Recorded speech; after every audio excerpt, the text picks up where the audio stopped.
c'è una differenza enorme. Rieccoci, Vincenzo Magnesi ovviamente sta continuando nel suo dibattito che è interessante, però io chiedo scusa a voi perché ho tante tematiche tra appunto la sanità, abbiamo la parte sportiva, abbiamo la parte dei ragazzi, che abbiamo tante cose qui, però ci ritorniamo. Siamo perché abbiamo già collegato Fabio Incastrini, sì, che è il presidente dell'IRA, dell'Alta Vita dell'IRA di Padova. Lo vedo già collegato, lo ringrazio. Buonasera Presidente. Buonasera a tutti. Buonasera. Senta, io devo fare delle domande perché oggi nel fatto che avevamo collegato lei mi sono arrivati dei messaggi, in redazione ovviamente sono arrivati dei messaggi e sono domande che io le devo porre. E la prima, non le chiedo come stanno le case di riposo, che è quella più, mi dicono, vorrei fare un appunto al dirigente IRA che stasera avrai come ospite in studio, perché noi parenti degli ospiti abbiamo preso dai giornali che nella struttura ci sono degli infettati, perché non è stata, dice, comunicata prima a loro che ai giornali questa purtroppo cosa che è successa all'interno delle case di riposo? E poi ovviamente di conseguenza le chiedo già com'è la situazione. Bene, allora rispondo spiegando un po', credo che sia una premessa sia necessaria, nel senso che noi abbiamo richiesto all'ASL 6 Uranea di far effettuare al personale dipendente e agli ospiti i tamponi, perché ritenevamo, ed è qualche settimana che stiamo appunto chiedendo questo, ritenevamo importante, necessario che tutti i nostri ospiti e a tutto il personale venisse eseguito il tampone. La situazione la conosciamo tutti, quindi credo di non dire nulla di nuovo. I tamponi non erano disponibili per tutti, li abbiamo poi ottenuti. Ci sono stati diversi confronti con l'ASL 6, con il direttore generale, con il direttore dei servizi sociali, con il direttore di distretto, eccetera, e abbiamo iniziato a fare i tamponi. Ecco, i tempi purtroppo per avere gli esiti dei tamponi sono abbastanza lunghi, perché l'Istituto di Microbiologia è uberato evidentemente e lavora 24 ore su 24, ma nonostante ciò non è possibile avere gli esiti in tempi brevi, e quindi abbiamo dovuto aspettare diversi giorni. Contanto nel momento in cui abbiamo avuto evidentemente gli esiti dei tamponi, abbiamo cominciato ad avvisare poi i parenti degli ospiti. Ecco, vorrei darvi però un quadro che credo Alta Vita IRA è un IPAB, quindi un ente pubblico che gestisce circa 600 ospiti in diverse strutture. La più importante è quella di via Beato Pellegrino a Padova, e che ha più o meno altrettanti dipendenti.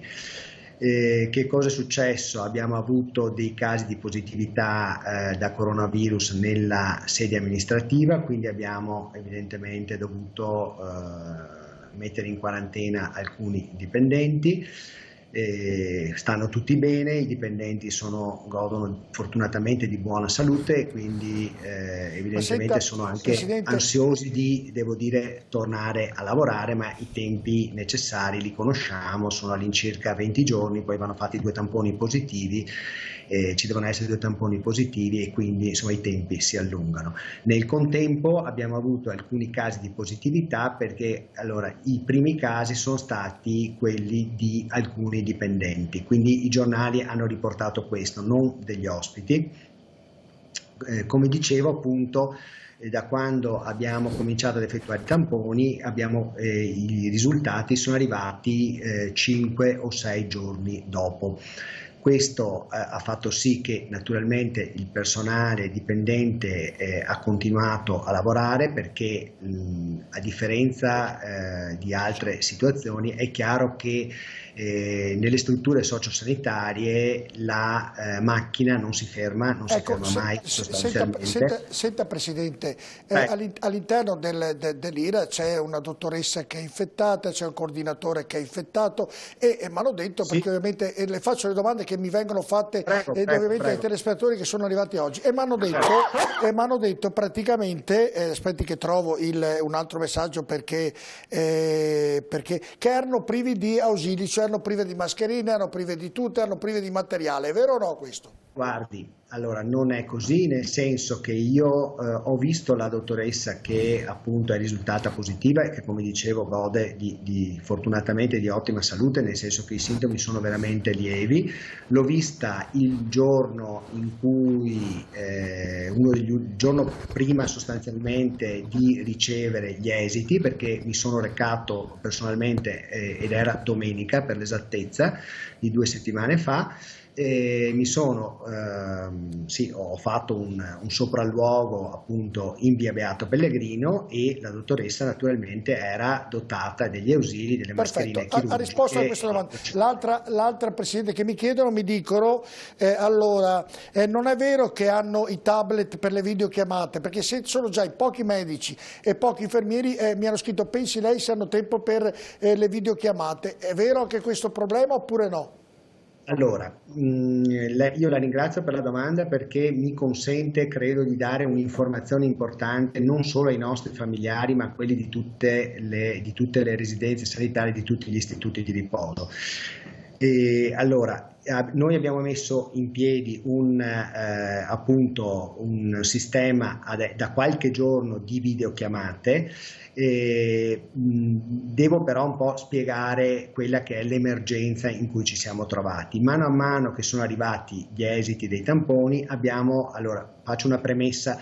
Sostanzialmente avevamo già isolato le residenze e i singoli reparti, quindi pur non essendo evidentemente una struttura sanitaria, perché non siamo un ospedale e non abbiamo le risorse evidentemente dell'ospedale, dell'azienda ospedaliera, abbiamo messo in piedi tutti i protocolli che erano necessari, evidentemente coordinandoci con la regione, con il comune di Padova, tutti i protocolli necessari per cercare di evitare la diffusione del virus. Quindi abbiamo compartimentato tutti i reparti.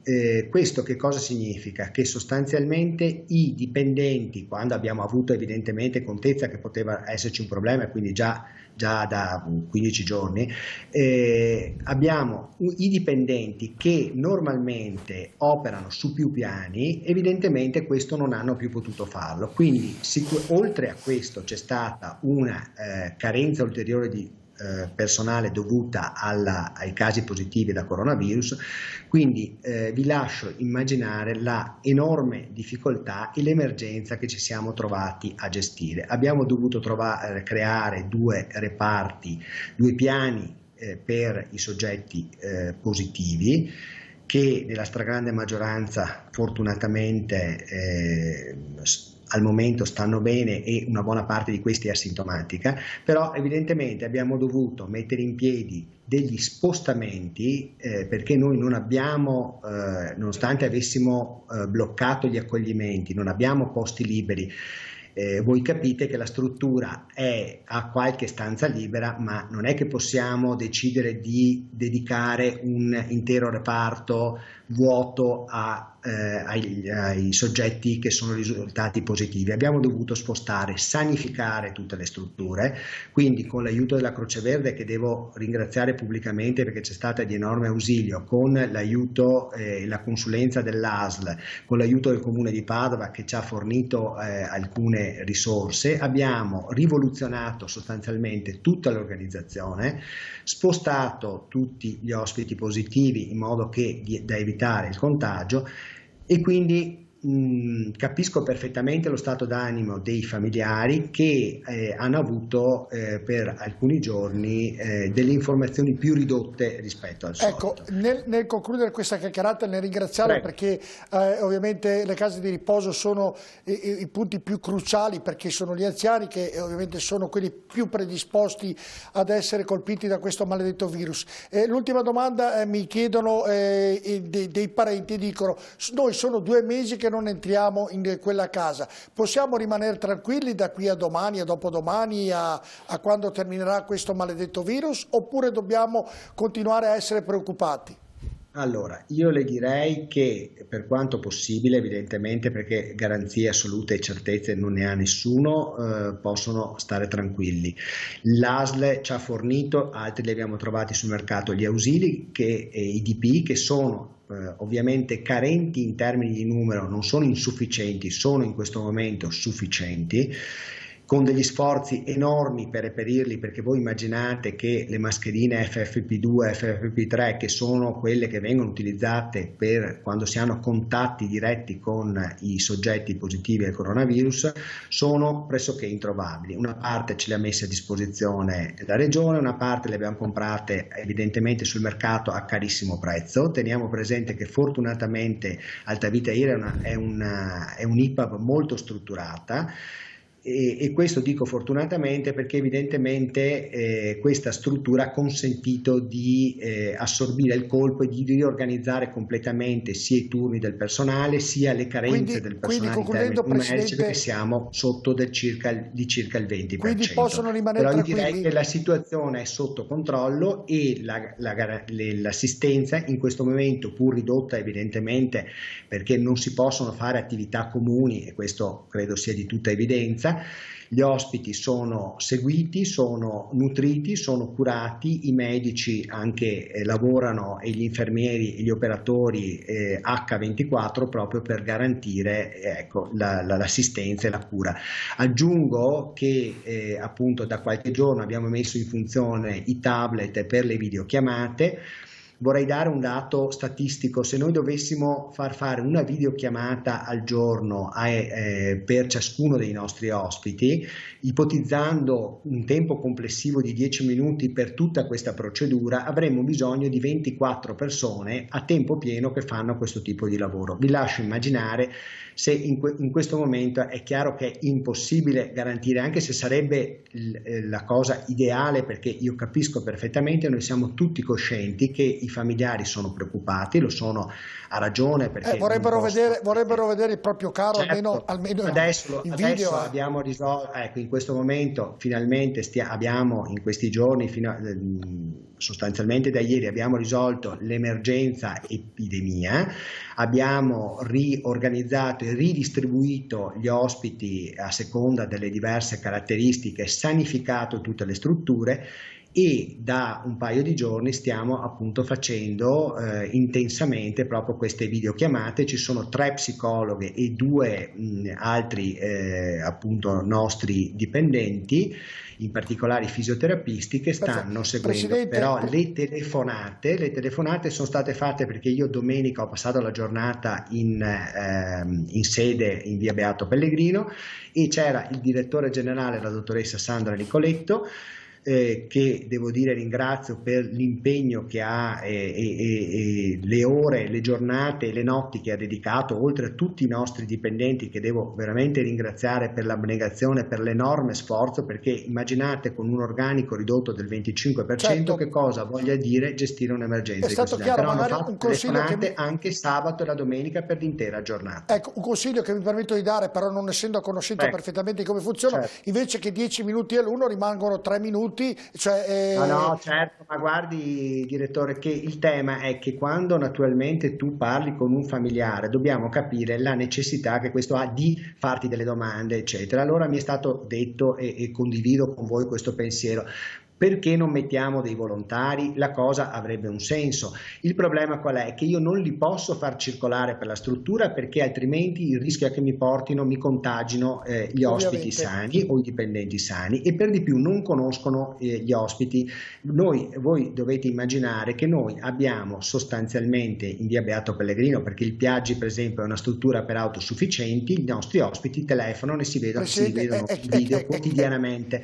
Qui abbiamo solo ospiti non autosufficienti, quindi è difficile interagire. Se non li conosci e se non conosci i familiari diventa molto complicato poter fare anche solo una telefonata, quindi è una complessità veramente molto capisco Presidente la complessità che sicuramente c'è, perché ovviamente essendo anziani, essendo i più predisposti, non potete ovviamente mettere di volontari, questo è ovvio, però anche è ovvio che i familiari a casa, non vedendoli a 2 mesi, certo, con i tempi che corrono hanno 1000 paure. Però è stato molto chiaro, grazie Presidente, grazie alle sue disponibilità. A voi, buon lavoro a tutti, buonasera, grazie. Qui davvero problema economico, il problema delle case di riposo, il problema sotto il profilo sanitario, sui bambini. Questa è una guerra, Vincenzo Marinese, io non so come ne usciremo, mi auguro. Ma prima siamo di un iniziare la paese trasmissione civile, la dottoressa ha detto ne usciremo e la vedo positiva, anche se la vedo, perché lei è presente ovviamente in tante trasmissioni per spiegare appunto tutto quello che sta accadendo, stanca come tutti quelli che stanno lavorando dietro, però è un problema che sta colpendo il mondo e quindi presumo come tale sia davvero un problema molto complesso in tutti i vari settori, in tutte le varie problematiche. Messaggi, perdo sempre la voce Vincenzo Marinese, con questa trasmissione sto prendendo anche la voce. Vediamo i messaggi, sono arrivati allora, ma mosche e zanzare possono essere facili veicolo di trasporto virus? Mario da Vicenza le chiede questo, secondo voi risponde che questa, no. c'è anche questa paura dottoressa, quindi rispondiamo, le mosche e le zanzare? No, assolutamente, al momento assolutamente questo è escluso, il contagio avviene attraverso il contatto con altre persone, E quindi bisogna solo evitare di stare insieme alle altre persone. No, ma perché non avevo c'è detto questo gli animali rischio. da casa no, però gli domani Il virus è molto presente nelle mucose, quindi lo starnuto, il colpo di tosse, ma è poco presente nel Vediamo sangue. un altro messaggio, vediamo una grafica di 4 così poi purtroppo in questo caso economia e salute non si possono conciliare, o si pensa a uno o si pensa all'altro. Invece credo che questo è un messaggio veramente sbagliato, invece mi permetto di dire che non sono d'accordo, perché è stato l'errore che è stato fatto all'inizio, no? Pensare che bisognasse scegliere tra economia e salute, però quando c'è una catastrofe dal punto di vista della salute come quella che c'è adesso c'è anche un problema economico, le due cose vanno necessariamente insieme. Sono d'accordo con lei. Quindi non mettiamole una contro l'altra. Sono d'accordo, però qui facciamo sempre le cose, vabbè, si parla dei 600 euro degli autonomi, ma i fondi termineranno ancora prima di accedere al portale INPS. Noi commercialisti lo immaginavamo già, no, mi auguro di no, perché mi ha detto che oggi c'è stato un problema al terminale, che ha avuto un virus, dicono 1000 cose, io non l'ho verificato perché non ne sono capace, però hanno detto questo, però adesso dovrebbe funzionare e non sono più 600 ma sono 800 per la domanda prima. Vediamo, no, ma lui dice una cosa diversa.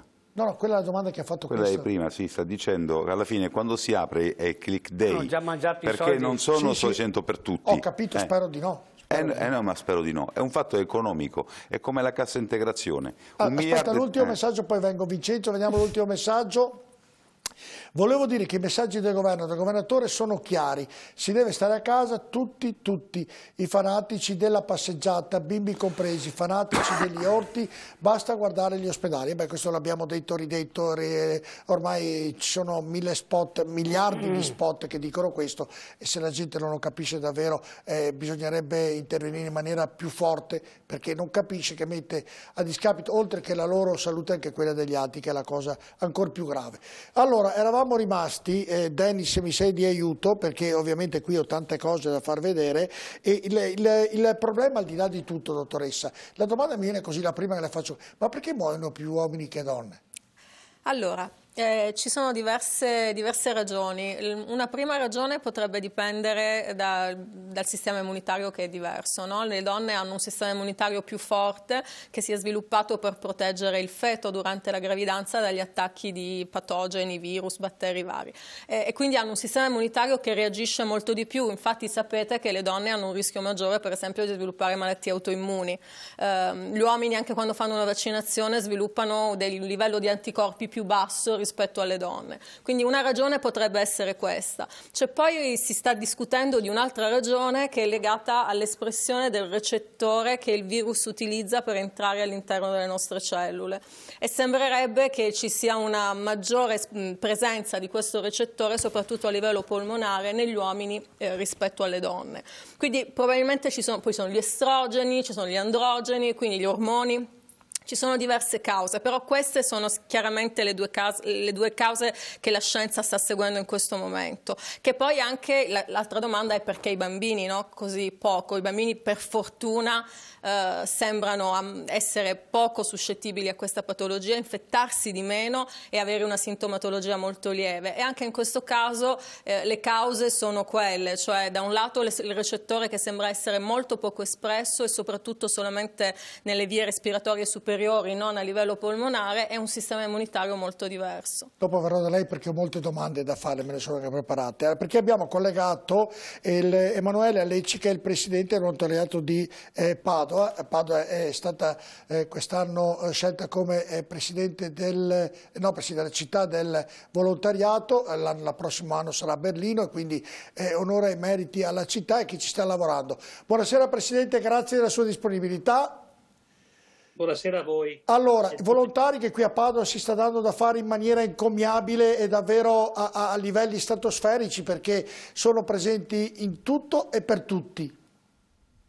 Beh, diciamo che abbiamo, non avevamo ancora finito di sentire le parole di Mattarella all'inaugurazione di Padova, capitale europea del volontariato, che siamo entrati in questo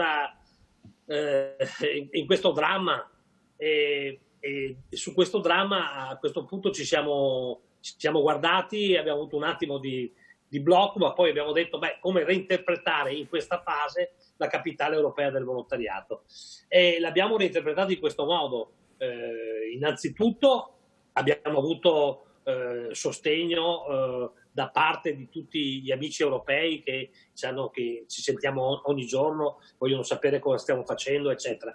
Ma abbiamo voluto mettere in campo tutto questo patrimonio di volontariato, costituendo un gruppo di volontariato che abbiamo voluto chiamare Volontari di Comunità.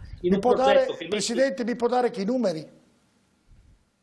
Guarda, siamo quasi a 800 persone in questo momento che hanno dato una disponibilità. Ovviamente c'è un minimo di formazione, alcune cose che stiamo vagliando, però abbiamo messo insieme, oltre a questi numeri di disponibilità, ci sono le organizzazioni di volontariato che già c'erano, che stanno continuando a fare alcune attività, ovviamente tutte in estrema sicurezza. Stiamo cercando ovviamente molto attenti a questa cosa, ma la grande novità di Padova Capitale è che siamo tutti in una centrale operativa unica, comune, volontariato padovano e diocesi di Padova, Caritas, tutti insieme che ci coordiniamo, e in questo momento i 450 operativi volontari, le 800 persone disponibili stanno portando la spesa a casa agli anziani che non possono muoversi.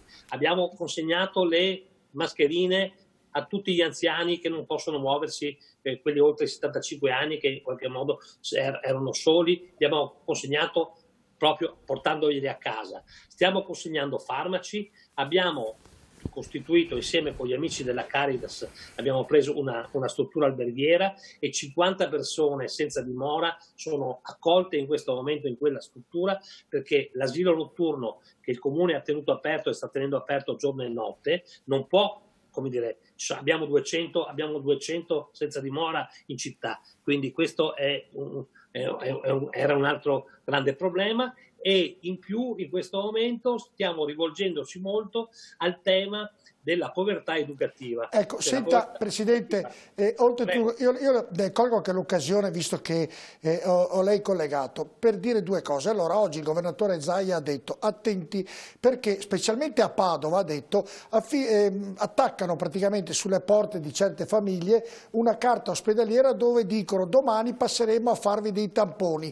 Attenzione, perché questi sono sciacalli che vogliono entrare nelle case e dunque mi raccomando, lo dico a tutti i telespettatori, a quelli che ci stanno ascoltando, non c'è nessuna ordinanza né dalla parte della prefettura di Padova, né dalla parte della questura, né dalla parte dell'amministrazione comunale, né tantomeno dalla regione Veneto, che qualcuno venga a casa vostra e vi attacchi al portone, alla porta, domani passeranno a prelevare e a farvi dei tamponi. Non è assolutamente vero, è una fake news, è una bufala, è una sciacalleria che usano per entrare nelle case e derubarli. Che chiamino i carabinieri così li arrestano. Certo, però se un anziano non lo sa. Stiamo vedendo anche noi. Allora cose. La domanda, però c'è una conseguenza a questa mia dichiarazione, a questo che ha detto oggi il governatore. Come fanno a conoscere quelli del volontariato, quelli seri? No, allora la cosa è molto più semplice, perché le persone che hanno bisogno prima di tutto devono fare un colpo di telefono a una centrale operativa del Comune di Padova. Poi da quel momento vengono, come dire, noi abbiamo una geolocalizzazione di tutti i volontari e quindi mandiamo il volontario più vicino e lo avvertiamo che sta arrivando questa persona per prendersi la lista della spesa o per capire qual è il bisogno. Quindi questa è la cosa è molto semplice. Sì, ma però è meglio, Presidente, rispiegarla che soprattutto per gli anziani che sono i più fragili in questa situazione. Ci sono dei numeri dedicati, questo numero dedicato è a disposizione di quelle persone che non hanno nessuno per poter andare a fare la spesa o che hanno bisogni di qualsiasi altra natura. Tenete presente che in questi giorni inizieremo anche con la consegna, non esclusivamente noi, ma con la consegna anche dei famosi buoni pasto, quelli da 20 che euro. Cioè i famosi buoni da 20 euro e multipli di 20 euro, perché a seconda delle situazioni non è che saranno 20 euro, verranno consegnati immediatamente. Io credo che Padova sarà la prima città italiana che già è attrezzata per questa cosa. Oggi già sono stati consegnati i primi, quindi dal mio direttore, e quindi voglio dire... Presidente, a conclusione vuole aggiungere qualcos'altro che ne l'ho chiesto? Io volevo dire questo, che abbiamo aggiunto una cosa che sembra una sciocchezza, ma invece è una cosa molto importante. Solo nella nostra città di Padova, di cui abbiamo noi conoscenza, ci sono almeno 120-130 ragazzi che in questo momento non riescono a collegarsi con le scuole perché non hanno nessun computer, non hanno nessun accesso. Le scuole hanno risolto perché hanno acquistato un po' di queste attrezzature dove potevano, e questi 120, grazie a questo grande progetto che abbiamo messo insieme per Padova Noi Ci Siamo, e grazie anche all'apporto anche di Fondazione Cariparo, che io ringrazio sempre, forniremo nei prossimi giorni a tutte queste persone, a questi ragazzi, un piccolo computer che gli permetterà di continuare ad avere scuola. Allora, perché questa è un'emergenza sanitaria, ma le emergenze sanitarie bisogna anche stare attenti alle emergenze sociali, perché le emergenze sociali poi possono diventare anche queste sanitarie. Assolutamente vero. Assolutamente vero. Grazie Presidente. Grazie Presidente, buon lavoro. Grazie a voi, saluti. E dunque, prima della pubblicità, vi ricordo, lo ricorderemo ancora, lo ricorderemo nei nostri telegiornali, se vi attaccano un cartello fuori di casa, fuori dal portone, che domani passa qualcuno dell'azienda ospedaliera nel farvi i tamponi, non aprite la porta, sono dei banditi che meriterebbero non la galera, anche qualcos'altro, perché mi fanno anche arrabbiare, stavo dicendo qualcosa che è di brutto. Andiamo in pubblicità.